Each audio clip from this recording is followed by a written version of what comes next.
I'll let you know we are recording this and we're going to post it. And so folks who may not have had that opportunity because they're busy with something else will be able to take a look at all of the topics that we're covering tonight. So just a couple of housekeeping matters. I'd ask everybody to keep their cameras off and to mute themselves other than the panelists, and unless you have a question. And if you do have a question, what I'd ask you to do is to put up your electronic hand, and then at the end of each of our 3 presentations, we'll recognize you, and you can ask your question. Or if you prefer, you can put your question into the chat, and at the end of each presentation, myself or far more likely one of the staff will answer your question. So let me thank everybody for being here tonight. We're up to almost 60 participants. That's super. This is the President's Forum. This is something that President Anne began during her time. At least that's when I became familiar with it. And I think it's a really good opportunity to bring the presidents together and have a discussion about topics that are really important to all of the clubs, and to give us a chance to chat about those things. So tonight we're going to have 3 presentations. We're going to have Leslie Ann, who's going to talk to us about ONCA, and then we're going to have Darda, who's going to talk to us about para swimming. And then Nicole, who's going to talk to us about the new pathway or developing new pathway for officiating. So that's sort of what we're going to do. And as I said, if you have a question, please put up your hand electronically, and we'll pause for questions after each presentation, so we don't have to wait till the end. Each of the panelists has indicated that the presentation will be somewhere between 12 and 15 minutes. And our hope is to wrap this up sometime around between 8:45 and 9 o'clock, depending on the number of questions. And just before we get going, Dean, would you like to add something before we get started? Yeah, sure, Andy, thanks. And I will have the honor to actually introduce our new president, which is Andy Mitchell, which you've got to know a little bit in the last few minutes, and I'm sure a little bit more as we go along. Anyways, the season is kicked off. That's fantastic. It's kicked off in a really good way. I believe clubs are finding their way back. They're getting more swimmers in the water. They have some wait lists. Obviously, with that, there's some challenges and things like that. But all in all, things are taking off quite well, and we'll all work towards maintaining that throughout, and see how we come out on the other side. Lots of meets have been taking place from a provincial program. We have camps, we have tours happening. We definitely assisted and helped Swimming Canada host the FINA World Cup just a few weeks ago. Well, it was a little while, about a few weeks ago, and big thank you to Nicole who rounded up all the officials and volunteers, because this event takes quite a bit of extra hands on deck to make it happen. So anyways, for those that are on the call, thank you very much for being here. Thank you for if you helped out at the World Cup. And I know many of you have been traveling around like Andy to many meets in the last little bit. So one of the things I just wanted to bring out today was just, we are working on a 1-pager to go out to the clubs, and the idea behind this is sort of a club health check.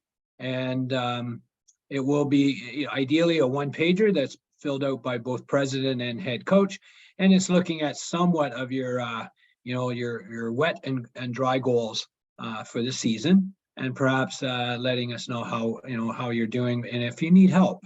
This is something that we want to try and connect with you. Other than that, we will be featuring a series of stories on volunteerism. I think the first one kicked off will be Andy's story, so you'll get to know a bit more about that. But saying all that, Andy, over to you. Let's get this show on the road. Thank you, everyone. Well, thank you very much, Dean. And so let's begin. Leslie Ann Santa Moore is Durant Barristers, And she's going to talk about ONCA. This is new legislation that's coming in place that's really going to capture all of us as not-for-profit organizations. So Leslie Ann, I'll turn it over to you to give your presentation. And again, if you have any questions, put up your electronic hand and we'll address them all at the end of the presentation. So Leslie Ann, over to you. Thank you, Andy. For those who don't know me, as Andy has said, my name is Leslie Ann. Many of you probably had the opportunity to meet Aaron Durant at your annual conference. I work under Aaron at Durant Barristers, and I'm very excited to be joining tonight. And it's a lovely surprise to even see some familiar names in the audience tonight.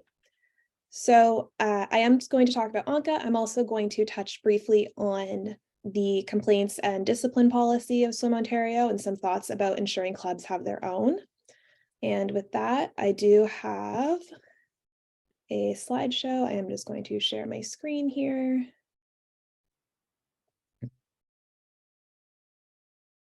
Okay, so this is just who I am and our contact information. But of course, Swim Ontario always knows how to get a hold of us if anyone here has follow-up questions that I'm not able to answer tonight or you think of them later. So with the new Ontario Not-for-Profits Act, I know folks have heard about this now a couple of times, and I'm sure there will be a lot of questions. I'm just going to touch on some of the high points and then hopefully save quite a bit of time for questions, because I know for a lot of folks, this is a point of confusion and a little bit of anxiety. One of the main changes that has come in is the ways that clubs can incorporate. Swim Ontario does require that the clubs are incorporated and that you provide your articles of incorporation to Swim Ontario and that you provide them after any major change. That can include things like a change in name, a change in location. There's more detail on that in Swim Ontario's policies. Clubs can be incorporated as a business, but much more commonly, they're incorporated as a not-for-profit. Under ONCA, one of the changes that takes place is that there's not-for-profits, charitable corporations, and both not-for-profits and charitable corporations can be classified as something called a public benefit corporation. A public benefit corporation, in the context of Swim Ontario, occurs generally, there's a few different types of criteria, but what you're most likely to encounter is if you receive more than $10,000 in a financial year from the government or from donations from people who aren't affiliated with the organization. So government grants from other organizations like the United Way or the National Sports Trust, things like that, if you receive more than $10,000 in a financial year, can qualify you to be a public benefit corporation. You're still a not-for-profit, but this is a classification of not-for-profit that has a couple different important consequences to consider.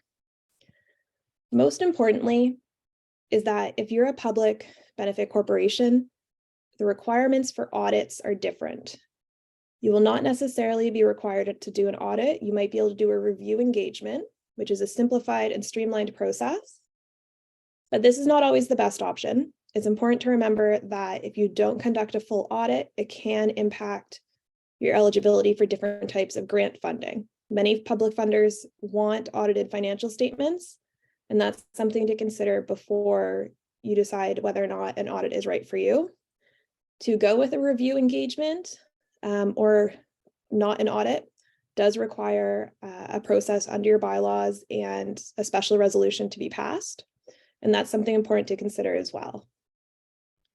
Additionally, under ONCA, there are changes to the requirements that might affect your bylaws. Things like the numbers of directors, aspects of the article of incorporation, aspects relating to voting and quorum, as well as membership. When you're reviewing your bylaws to consider these potential changes, it's also a really good time to think about if there's other changes that need to happen to your bylaws. Are your bylaws still accurate? Are you still following the procedures laid out in them? If not, they're probably not right for you, and it might be time to think about changing them up a little bit. Now, I know I've just provided very, very surface level information on quite a few different things. So I'm going to take a step back and go into a couple of specifics.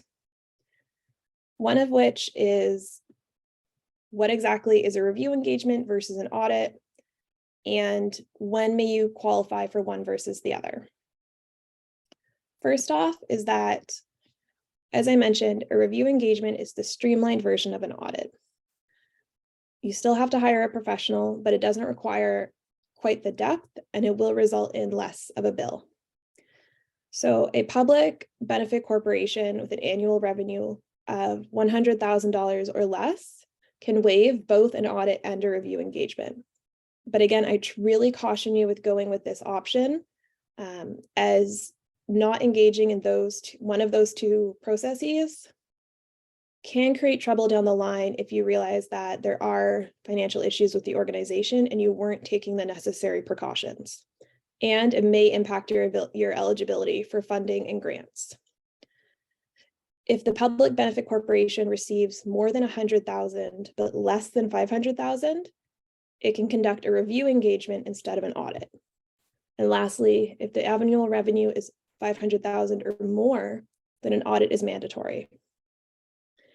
As I mentioned, because if you're a public benefit corporation, you are still a not-for-profit, and so you are still eligible for fundraising under the National Sports Trust, and that does continue to be an option, but do ensure that for that organization or any other funding opportunities, you're ensuring you're meeting any requirements relating to their needs for audits and review engagements. There's a lot of information here, and so I also want to provide some resources. And some of the really big ones that I think are really worth mentioning are the Nonprofit Law Ontario project. It's through the Community Legal Education Ontario organization. It is designed for not-for-profits to be able to access clear information relating to their obligations and options under ONCA, ideally without having to access legal services. The Community Legal Education Ontario is staffed by lawyers, and their job is to make the law understandable to anyone. So that's a really great resource. Again, Understanding the Law by Clio, again, is really great. Ontario has put together a guide for the new ONCA that is quite useful. And you'll also need to know about the Ontario Business Registry, which is now where not-for-profits will be incorporating. I'm going to now change speeds a little bit to talk briefly about complaint appeals and discipline policies but I will come back and answer questions on this as well.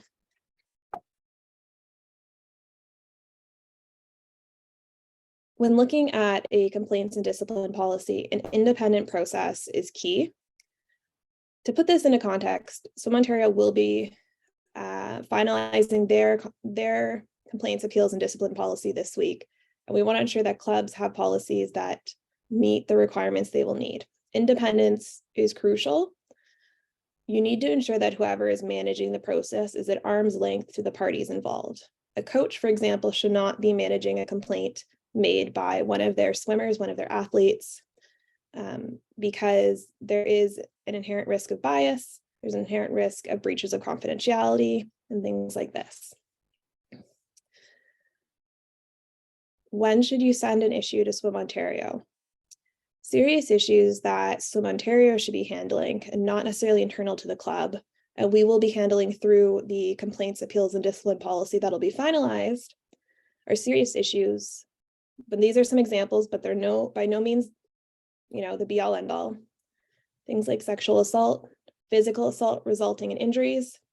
I say resulting in injuries because things like, an athlete bumping into the other when kids are roughhousing might not be serious, although it can be considered physical assault. So using discretion for what is serious physical assault. Incidents of hazing, incidences of major bullying or repeated bullying. Those kinds of issues are often considered serious and should be sent to Swim Ontario to handle.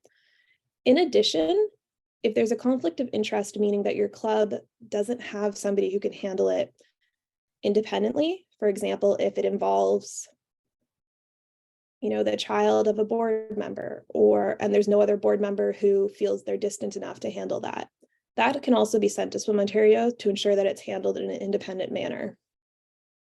If you're not sure, Send the complaint on to Swim Ontario and we can make the determination if it's serious or if it can be handled by a club policy. And again, confidentiality is key. When a complaint is made, it needs to stay on a need-to-know basis within the club. Whoever is your identified person that complaints are going to be made to, they should not be sharing that information beyond who it is absolutely necessary. That does not necessarily mean an entire board needs to know of complaints being made. For example, coaching staff does not necessarily need to know of complaints being made. They likely don't. And confidentiality is key for the parties. This means the complainant and the respondent should not be sharing information about the ongoing process for everybody's benefit. You don't want rumors to be started this way, and you don't want to impact an investigation by rumors getting out or biasing people's potential witness statements by sharing different aspects of the story and different opinions on the story. Confidentiality is incredibly important for all parties and to maintain a fair process.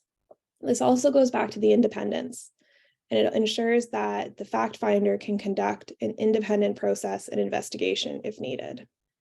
Swim Ontario will be providing their complaints and discipline policy, and we highly recommend modeling your policy off of that to ensure that it meets all of our requirements. And again, whenever in doubt, complaints can be sent to Swim Ontario, but the focus should be on, is this serious misconduct? And in which case it should be sent to Swim Ontario rather than handled internally by a club. And I will stop sharing now. I know I've touched briefly on a variety of different things, and yes, I will be sharing the slide deck. I'll send that off to Darren, and he'll be able to get that out to the presidents, I assume, with all of my links and things like that. And I'm happy to take questions. I don't know how we want to facilitate this. If you would like me to select people, Andy, if you would like to moderate. I can moderate because I'm seeing the hands come up. So Ahmed has his hand up. And so Ahmed, if you unmute yourself, go ahead and ask the question. Perfect. Thanks, Andy. So thanks for the slides. That was really helpful. I'll just have a question around the definition of changing the business from being non-profit corporate to, sorry, I missed it in the slides, the other type of business if you are receiving a government fund more than 10,000, okay? So I'll speak Capital Wave. I'm representing Capital Wave because we are a water polo and a swimming club in the same time. So we are receiving funds from Water Polo Canada. Would be this considered as a government support, or no, that's still within the sports community, the sports organization, and we can still be a non-profit organization? It's a little bit special case. Sorry for this. That's okay. So to clarify, if you're a public benefit corporation, you are still considered a not-for-profit. You're a different classification of one. And the result of that classification does change those rules around its review engagements are the main thing that changes. Mm-hmm. I would expect that based on what I know about Water Polo Canada and the way sports funding works, that because it's funding coming from an organization external to your club, it would be classified as that second prong, which is it's either government funding or funding from an organization that's external to you, and that is not, it's funding that's not coming from board members or participants. Okay. So I expect that would place you in the public benefit corporation category. Perfect. And at this point, if I do an audit, is that okay, or I have to go for the easier one, like the streamline? Because we are auditing the club by anyhow. So I think it would be okay to use the audit at this point of time as well, right? Absolutely. You can always use an audit. And I personally think that in most situations, an audit is still a great idea because it ensures you have the most information to be making decisions about the organization. It can cost a little more, and so that is something to consider. But in most cases, I think that additional information is worth it if that's an option. So that's always an option. Perfect. Perfect. Thank you. Thank you so much. You're Okay. very welcome. And Leslie Ann, I think there was a question about bingo, because a number of clubs generate Yes. bingo Okay. revenue, so. My understanding of bingo revenue, and I would have to, I don't have access right now to a bingo funding agreement, but I would anticipate that again, it would come in under that. I'm gonna actually just read the exact language here. It's donations or gifts from persons who are not members, directors, officers, or employees of the corporation. So I would assume bingo funding, pending the exact funding agreement, would fall under at least that classification. But unless, I shouldn't say unless. I'm not actually sure if bingo might even fall under the an agency operated by the government, but regardless, it would fall under one of those two prongs. And so would likely put you in the public benefit corporation category. Okay, thank you. Kim, I see you have your hand up. Did you want to unmute and ask your question? Hi, thank you. I just want to seek clarification because my understanding of the Public Benefit Corporation during the last 2 years, while clubs were able to apply for any emergency benefit from the government, did not constitute being part of public benefit. Any of those monies coming from the COVID relief would not have been considered. That I don't know off the top of my head how they were classifying COVID relief. I would have to check that and get back to you. Yeah, I'm sorry about that. Okay, so maybe that's one we can follow up as Mhm. because there were a number of COVID type programs Yeah. where that came in. Ahmed? Yeah, sorry. Just to add one thing for this, because this came to my mind as well. When we received the support from the government, it was 50,000, but we had to return back 40,000 at a point of time and keep the 10,000. So it's still not more than 10,000. That's one thing, or we will be considered using the 50,000 one shot. That's the question as well. So we'll take a look at that exactly, because I'm sure this has come up in other contexts. And so I think that's from both of you, that's a good question, and let's clarify that, but we can circle back and look at that. And the only other thing that I would mention is to reinforce something that Leslie Ann said. If you're planning to apply for government money, so for instance, Trillium grants, which I know many clubs do, they have very specific requirements on the type of financial statements that you are required to have. And if you don't have them, they just won't take your application. So it's always a good idea, if you are planning to apply, to take a look at what the requirements are, because your decision about your audit has to be taken a long time in advance of when you may apply for a grant. Darren, did you want to add something? Yes, thank you.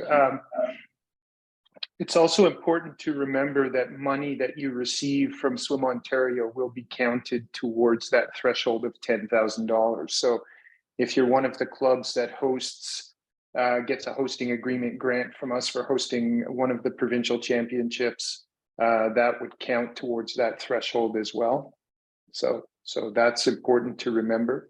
And the other thing I was going to add is, just to clarify a statement that Leslie Ann made, Swim Ontario will be providing the clubs a complaint and discipline policy that they can use for themselves. It's not the Swim Ontario new one that will be published on our website, but we will be providing one that will dovetail with Swim Ontario's complaint and discipline policy that we would very much like the clubs to use. And we'll explain a little bit more about that when we publish it, and it should be ready by the end of this week, beginning of next week, depending on how busy Leslie Ann is in the next couple of days. Good.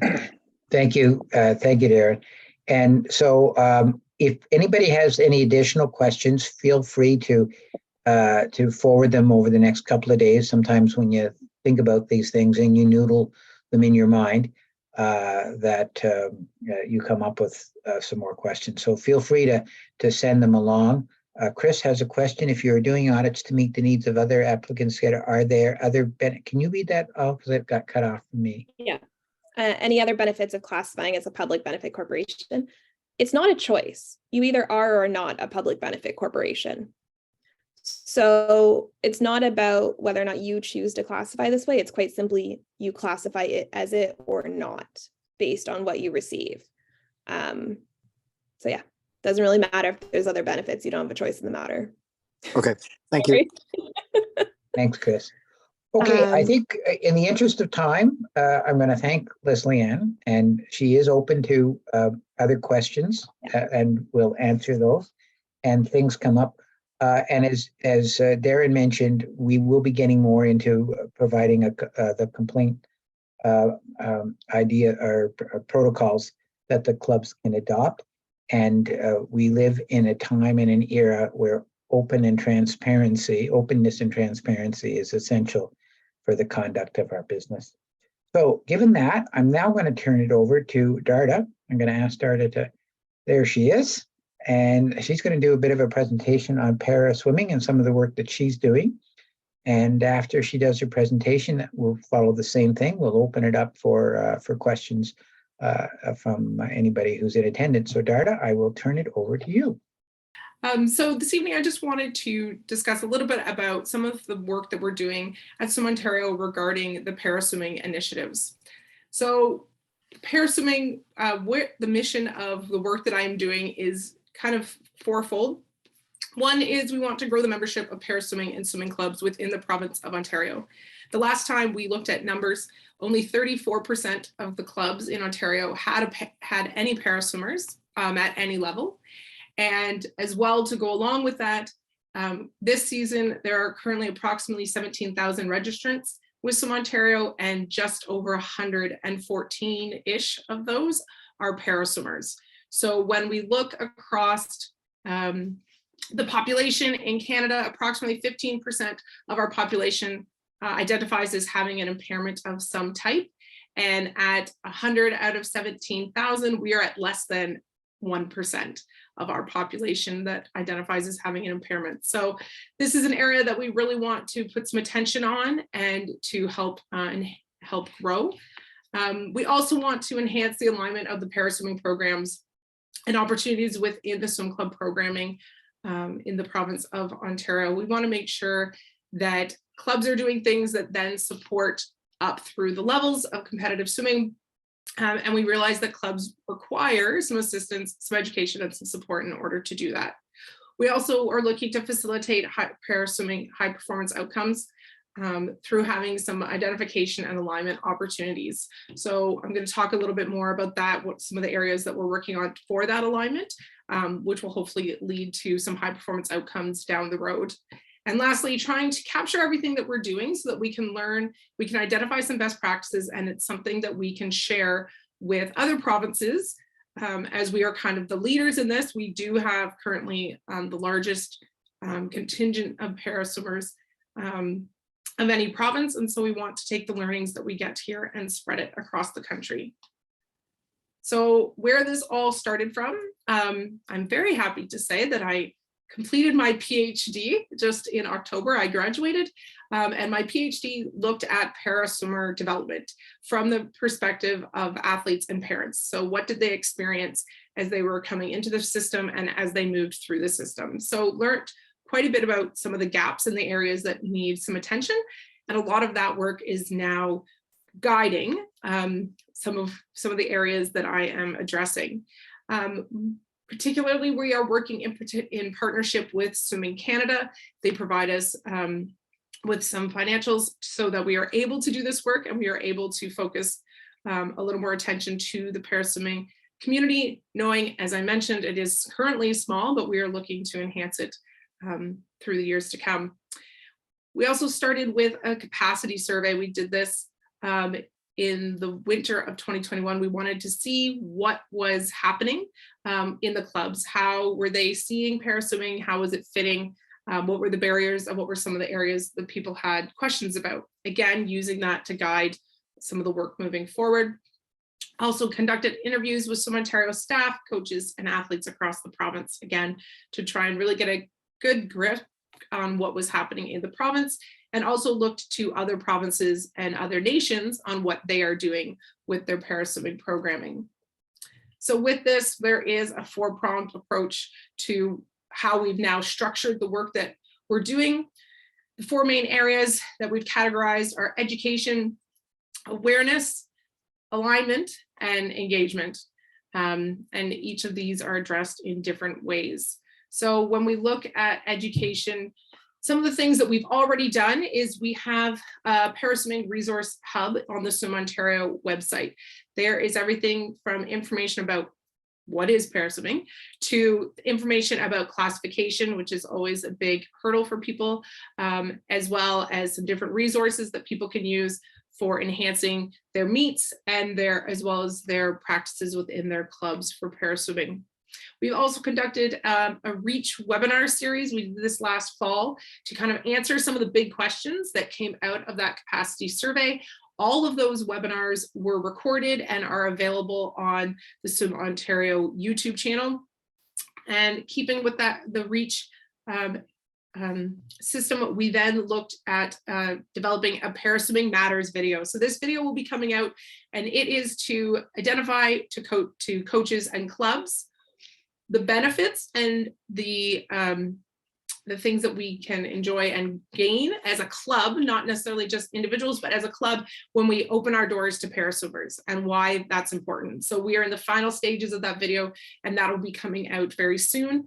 And it'll be spread hopefully through the presidents as well, so that it's something that you guys can discuss at your board level and make some changes within your clubs, or contact me and ask any questions on ways that you can enhance what's currently happening within your programming.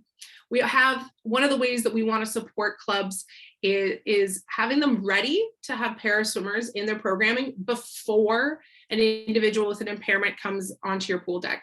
So through that, we have the Becoming Ready initiative that is actually beginning on November 27th. There is a workshop that is happening. It has been offered out to a few clubs as a pilot. We are working with the Stedward Center at the University of Alberta. They are the ones that came up with the Becoming Ready framework, and they are running this workshop across the country for clubs, but we've taken up a good chunk of the seats in that workshop. And the hope is that we will be able to personalize this workshop more to swimming after we go through this initial phase to see what kind of topics are specific to swimming and how can we make it even more meaningful to the clubs and coaches that engage in that workshop. Following that workshop, within that workshop, they identified 10 Ps or 10 areas that clubs can address to make themselves more open and welcoming to paraswimmers. And so these clubs will then identify 2 of those Ps that they will be committed to working on over the rest of the season.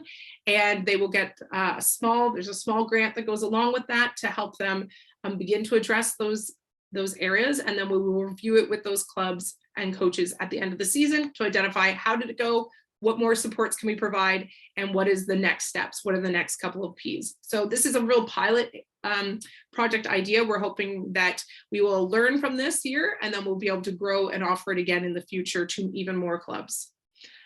We're always encouraging coaches to take the NCCP Coaching Athletes with a Disability module, which is currently available for free. The Coaches Association of Ontario has a code if you go onto their website that you can take that course for free. I think it takes about an hour. It's gets you PD points. So if you have some young coaches that are looking for some PD points, that's a great way to do it. There's also Swimming Canada's Intro to Paraswimming module, which for the first week of December will be offered for free because that is the International Day of the Disabled Persons is December 3rd. So the first week of December, they'll be offering that module for free. Again, PD points are always great. And there's also the Coaches Association of Ontario does a mentorship program specifically for parasport. So if you have any coaches that are interested in working more closely or learning more from experienced coaches with more experience working with paraswimmers, that would be a great way to get some of that mentorship opportunities. Personally, within Swim Ontario, we are also offering coach mentoring opportunities at camps and tour teams and any clinics that are run so that we can get more coaches comfortable and knowledgeable about working with athletes with impairments. In the future, we are looking at some different programming. There's a program in England called Start Para Swimming Program, which provides some structure and some funding to clubs to start opening their doors to para swimming. So we have plans to investigate this some more and hopefully bring some version of it to Ontario potentially in the fall of 2023. And we're also looking to establish a regional para coaches group where coaches within the regions can get together and brainstorm ideas and support each other when working with para swimmers. When we go to awareness right now, one of our biggest programs that we're running is the Pools to Schools program. This is an awareness program in schools where we have elite para swimmers who are based or who are from Ontario, who present virtually in classrooms across the province. And this program is aiming to raise awareness of what para swimming is and also provide the education to these students about the lessons that can be learned in sport. And it also is there to, the big message as well is that sport is for anyone, particularly swimming. And so this is a way that we are getting the word out there. Each of the students that participates in the program receives a postcard like this one from whoever presents in their class, so kind of like a hockey card, but we're swimmers, so we do things a little bit bigger, so it's postcard size. And on the back, it provides information about para swimming in Ontario, my contact information, Swim Ontario website, and right here at the bottom is local opportunities. So whenever I get a request for a Pools to Schools presentation in a school, I look for the closest club. I contact them, I ask them if they are interested and open to working with para swimmers, and if I get a positive response, I put their name on the card. And so it's also a little bit of a marketing campaign for clubs in their local areas. And last year we presented to over 2,700 students, and this year we are well past that number already. And so other ways that we are raising awareness is we are working within our community. We are working with different disability supports organizations. We are doing presentations at conferences and at universities. And we are also working within the Ontario Parasport Collective, which is a group of 24 different parasports that have come together to work collaboratively to enhance paraswimming. And Swim Ontario is one of the leaders within that group. They've been there since the beginning, started in 2015, and they are engaged in almost all of the activities. So that's a really important connection for us.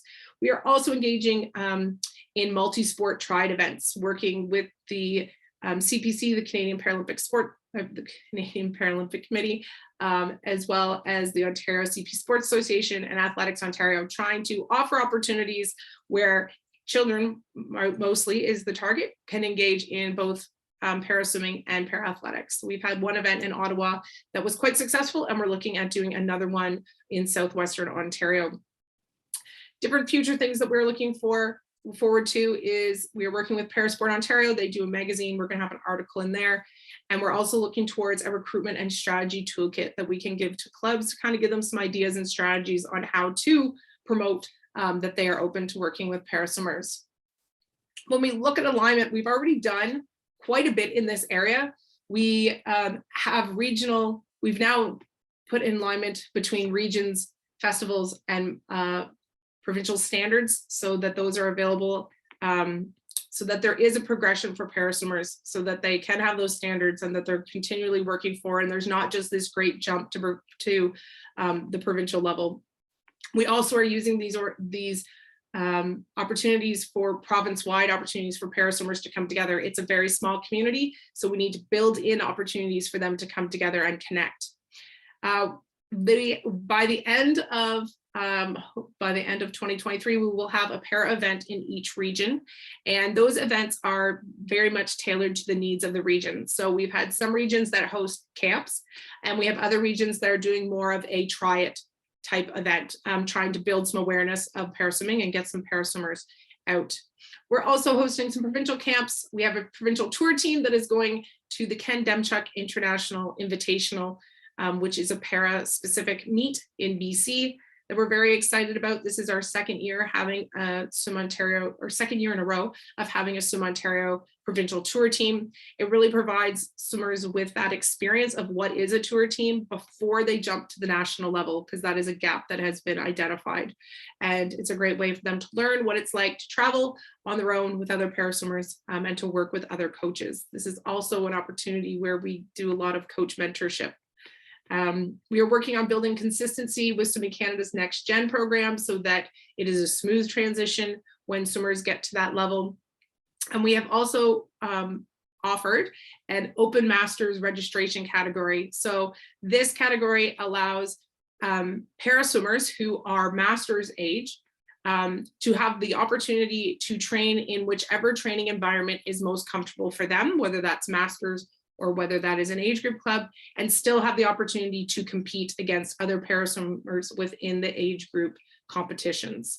One thing we know is that paraswimmers, especially in more of the lower classifications, tend to remain in the sport longer. So we need to be able to provide them with opportunities that are socially appropriate. As well, anyone can acquire an impairment at any age. So again, we want to have those social opportunities for those that are over the age of 18. If they want to come in, we want to have a comfortable social environment for them when they can try out the sport and see if it's something that they really truly want to engage and commit to. In the future, a big piece in our alignment that is missing is that currently Learn to Swim providers are not ourselves. That is outside of our club system for a large majority. And unfortunately, the knowledge of these instructors to work with individuals with an impairment is not what it could be. So we are working to provide resources and programming and suggestions to our Learn to Swim providers so that we can enhance the level of the paraswimmers that we are getting when they do transition into a club. Also have ideas to talk to OFSA, because we know that there are paraswimmers out there that just come into paraswimming out of the OFSA program because the system's a little different. There's a little less classification and all those things. So wanting to work with them as an identification. And lastly, we want to enhance the OUA para category that is currently available within the youth sports system, in the OUA system, and hoping to have it be a category that is point scoring and beneficial to those universities.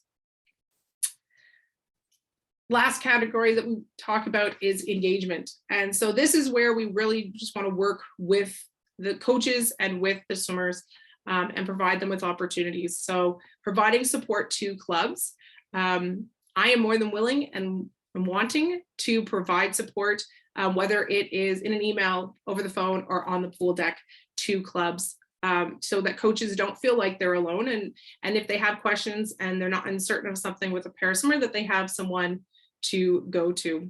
Last thing I want to point out is that we have a communication strategy that we're working on to enhance the connection of paraswimmers across the province.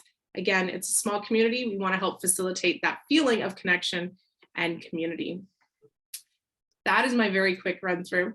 If anyone has any questions, I'd be happy to answer one or two. So there were two questions that came in. One, you mentioned about the codes for the coaches. Are you able to share those with the club so that their coaches can use those codes? Yes, for sure. We could definitely send that out. Yep. Okay, that's super. And a second question was, I'm just trying to see here. What qualifies a swimmer as a paraswimmer? That was one of the questions that came in. So that is why we have the classification system. The classification identifies eligibility within paraswimming. So with that, there are broadly 10 impairment groups that are considered eligible. And that includes an intellectual impairment group, there is a visual impairment group, and then there is physical impairment group. And so really the best way to know is to go through the classification system. The first level 1 is a paperwork system process in which the family can complete a request form on the Swimming Canada website, and start that process. And then they take a form that they receive, they take it to their doctor. And that's kind of this first step in. If people have specific questions about specific athletes, I would encourage you to send me an email, and that's something that we can discuss. Classification is always an area where people have questions, and it is fine to ask those. There's a lot of uncertainty around it. I do my best to answer. I am not the final word on classification, but I will give my honest opinion, and will pass on or ask questions up the line at Swimming Canada when needed. Okay, well, thank you, Darda. That's a fulsome answer to that. I'm just scanning to see if there are any other questions. I don't see any, but I'll repeat what I said before. If you think of something, I know the Dardas would always be happy to answer your question and engage with you on a one-on-one. And I think your last comment was really important. If you're faced with a specific situation, and you're there as a resource and can assist, and I'm sure that our clubs will take you up on that. So Great. thank you very much. And so we're going to go to our third presentation tonight, and that is going to come from Nicole. There she is. And she's going to talk about the evolving new classification system for officials. So Nicole, I'll pass it over to you. And the same thing, if you have a question, either put it in the chat, or when Nicole is finished, raise your electronic hands, and we'll get the questions on the floor. So Nicole, over to you. Oh, hi, everyone. So I'm just going to go over some of the stuff that's happened in the last year with the certification pathway and Swimming Canada. So they've had a working group that have been restructuring the pathway for officials. They recognize that reaching level 4 or 5 certification is taking too long. It's longer than the swimming career of a child. So they're wanting to restructure that to help. And in order to do that, we have to go through a transition period. And so this is where we are at right now is part of that transition. So they're looking at simplifying their clinics to more reflect what swim meets are like, the majority of swim meets are like. And so this way it will help encourage your volunteers. They're not having to sit through things that really don't apply to that first swim meet that they will be helping at. It will be really geared towards what it will look like when they actually hit the deck. They're also developing modules that will talk about the different things as people move through the new certification pathway. So what does it look like at a regional level? What does it look like at a provincial level meet, at a national level meet, and what's the expectation? So those modules will be short and sweet and on your own kind of work, which will be nice for the clubs in that sense. So some of those modules, just as an example, the Clerk of Course Clinic would only talk about time final, a time final event, which is what usually is the first experience of an official on the deck. And then the modules would talk about, well, what does it look like when it's a heats and finals event, because that is a different kind of role position as a Clerk of Course, and then at a national level. So that they'd be short and sweet little modules just showing the differences that would be in play. So some of these modules, there's quite a bit of them. This is just an overview of what Swimming Canada is currently working on at getting these e-modules ready. It's not a definite list, but you can see that they're really looking at making those clinics a lot shorter, a lot more simplified, and then making these modules that the officials can do on their own in short little pieces to help them gain that experience and expertise in the positions that they're interested in working in. So the feedback, the Swimming Canada Working Group did ask provinces for feedback, and the Swim Ontario Officials Committee did provide a feedback that they wanted to launch this back in September of 2022. And we were like, well, you need to have the clinics ready. You need to have the modules ready before you launch this. So they have now gone to a transition phase. And so this is why we're working the way we are. So they just did a few, like they called it a soft launch in September of 2022, where we're keeping the levels 1 through 5 that will continue this season. They rejigged the intro and safety marshal clinics and the chief timer clinics so that it makes it a little bit easier to present. And they did some modifications to when an official can begin to mentor as a referee, which will be more in line with what it will be when it's the new certification pathway. So they're working towards that new certification pathway with respect to the referee position. We also wanted to make sure that the changes will be reflected in whatever the new registration and officials management system that will be in play when the RTR is no longer there and the new one is in play. We want to make sure that it makes sense. So that's why we kind of had to ask for the pause to the launch of the certification pathway. So with all of the changes that did happen, we did create this chart to try and help clubs explain to their officials where they were at. We had to create 2 new positions, when we called them the level 2 developing referee and then the level 3 referee, just to distinguish when and what these particular individuals could do on the deck. And so that's why we just came up with this, because we were trying to figure out what this all meant. And there is a 6-pager of that Swimming Canada has with the certification pathway and all of the different steps. We just wanted to kind of summarize it into a 1-pager so that our clubs could understand what was happening. So basically at level 1, nothing has changed.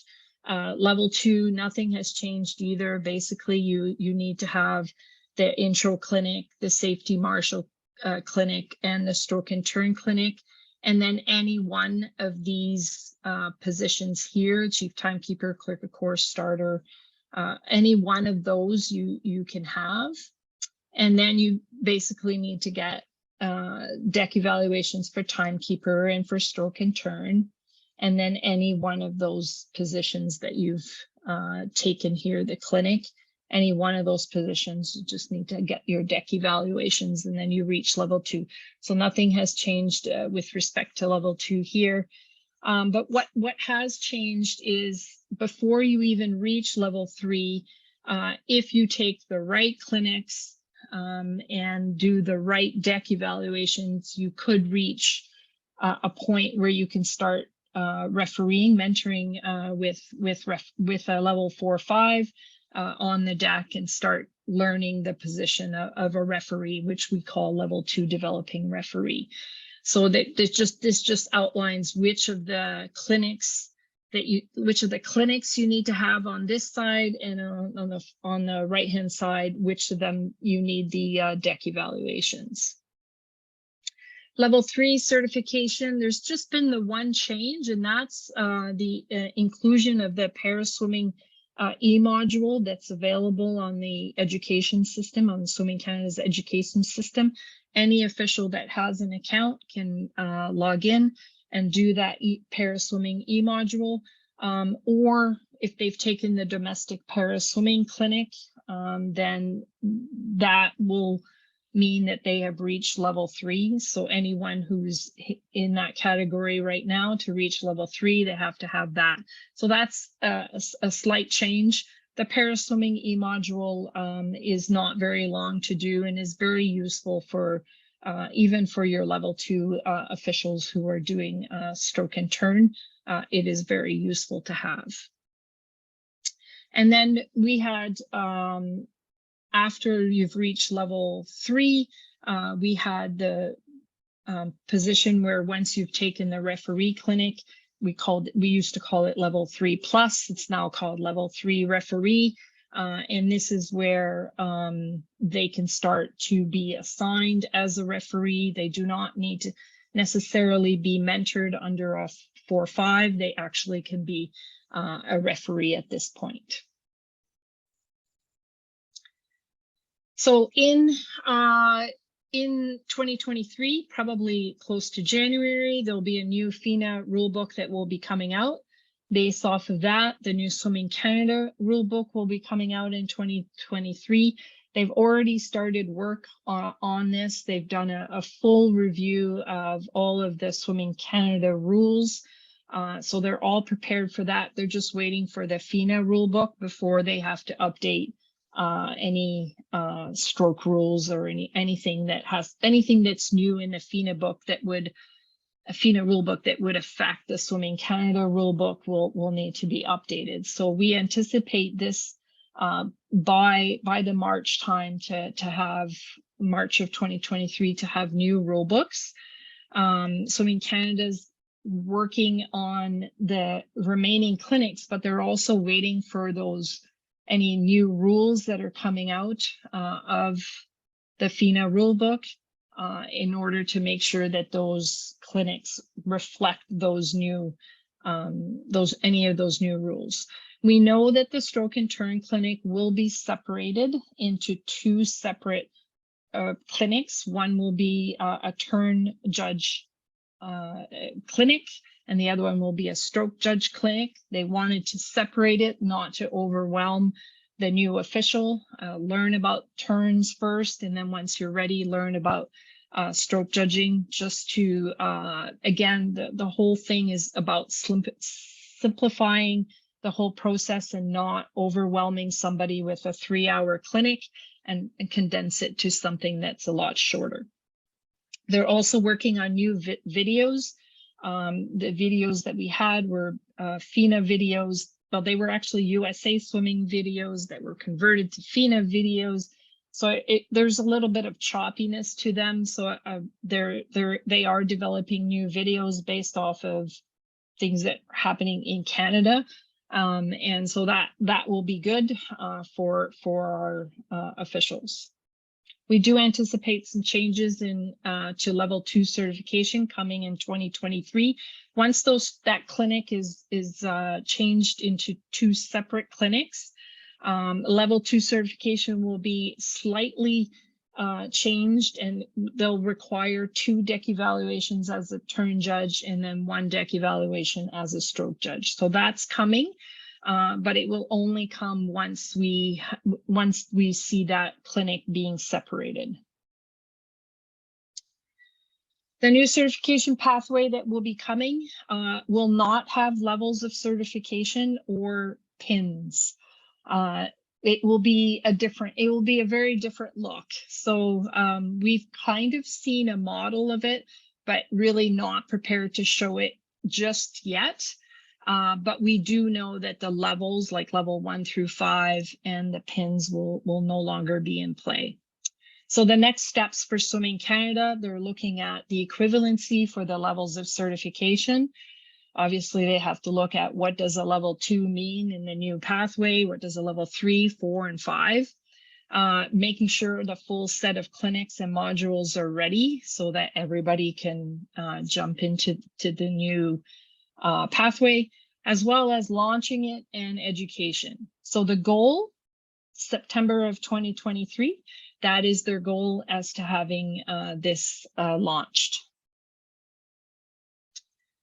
How does this affect Swim Ontario? Well, for this season, we put the officials development procedure, which talks about how many officials at a certain level a club has to have in order to be able to host a competition. That's been put on hold. And so for this season, on-deck evaluations have also been changed, where we indicate that the competition coordinator has the discretion to determine whether or not the session is good for on-deck evals, which means that an in-house competition can accept on-deck evals. This was not the case pre-pandemic, but coming out of the pandemic, as we are rebuilding, we felt that this was still needed. Referee assessments and formal evaluations do remain the same, however, as people are progressing towards level 4 and 5. How does the new pathway affect SWIM Ontario? Well, there will be registration procedures that will need to be looked at and reevaluated. Our competition sanctioning procedures will change. Level 4-5 will not exist anymore, so those things will need to be updated. And obviously the officials development procedure will also need to be looked at carefully and see where that goes. Recognition items for our officials will change slightly with this, as well as educating clubs, senior officials, meet managers. There will be a whole bunch of people that will need to be educated as to how this will work. So for this season, how does the certification pathway affect the clubs? The levels of certification remain in place.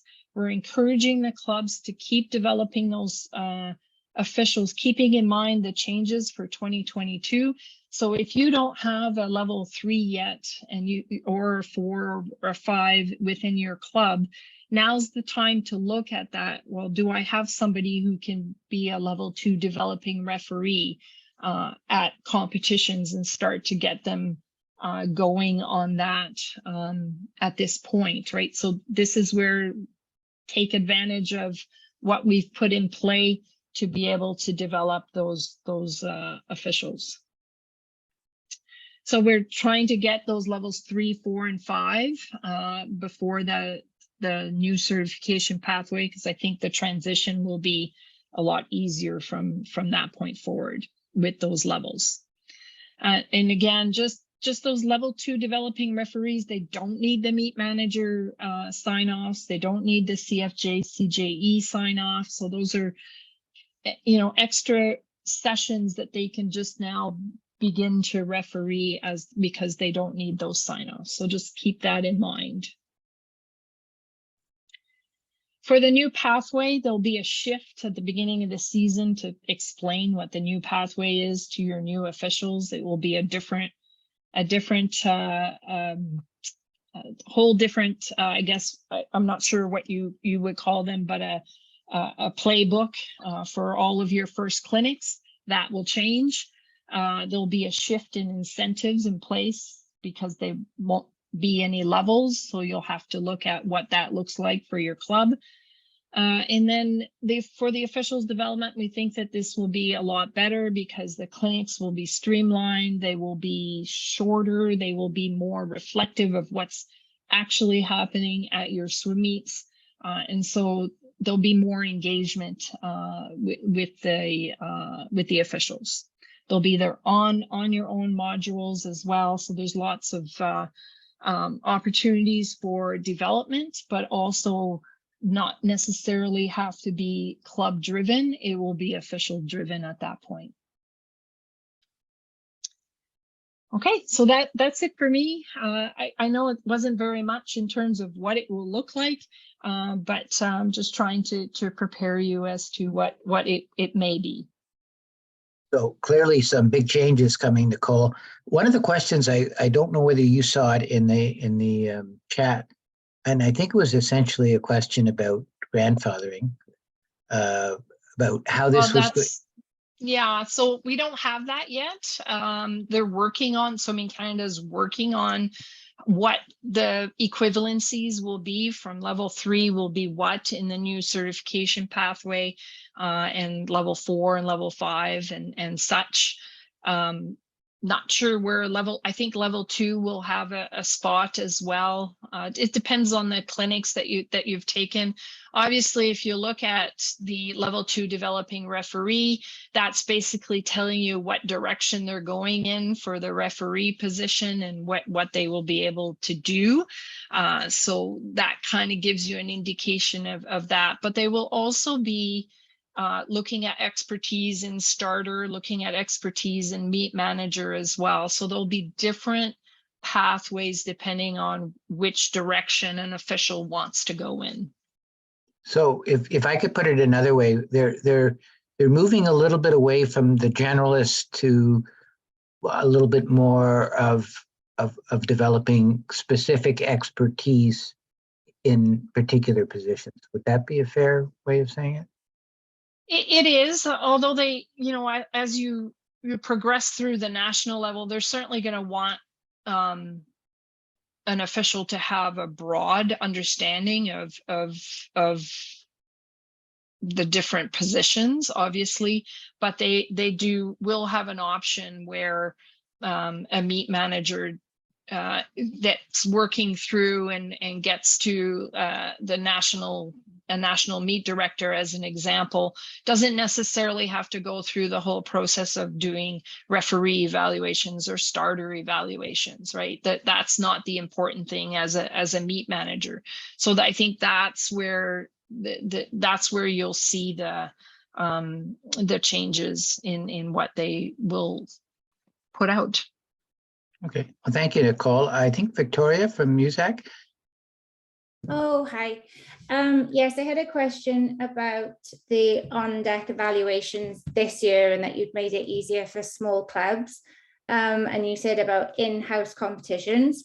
Is there still a duration of time that the in-house competition has to take to allow on-deck evaluations? So there is no time limit for on-deck evaluation. It is at the discretion of the competition coordinator. So they have to decide whether or not it is appropriate to have an on-deck evaluation at that particular session.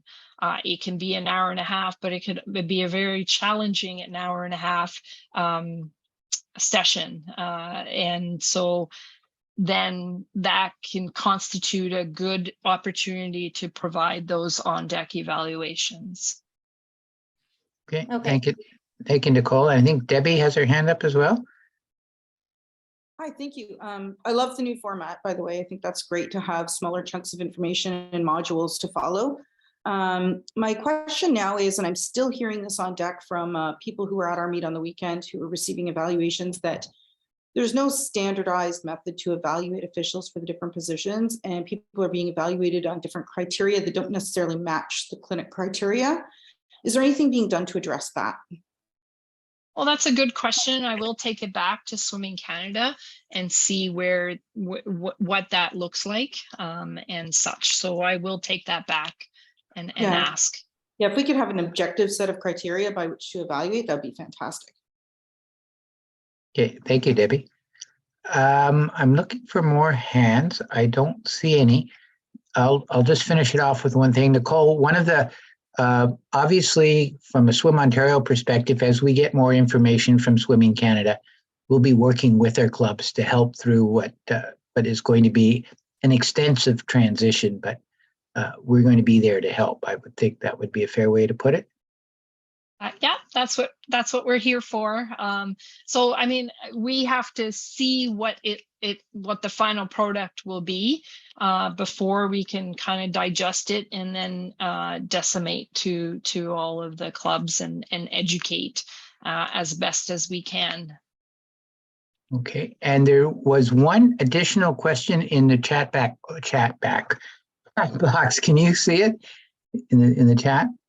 Yeah, so it just says the struggle is real, and I understand the struggle.